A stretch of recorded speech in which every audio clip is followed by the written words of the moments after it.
25 अगस्त 2025 को बड़ौदा अनूप टेक पे यूएई यानी दुबई का क्लाइंट इंटरव्यू रखा गया है, जिसमें 6 से 9 महीने का शटडाउन है और कंपनी का नाम डेल्टा कंट्रोल्स कंपनी का नाम है, जिसमें 8 कैटेगरी के कैंडिडेट लेना है।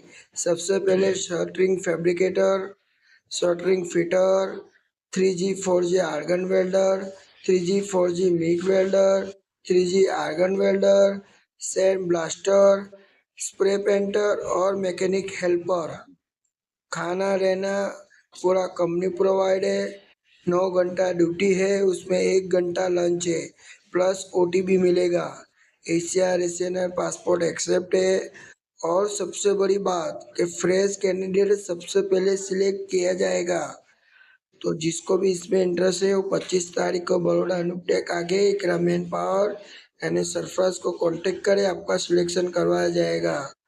और ऐसी वीडियो देखने के लिए हमारे चैनल को लाइक शेयर सब्सक्राइब जरूर करें।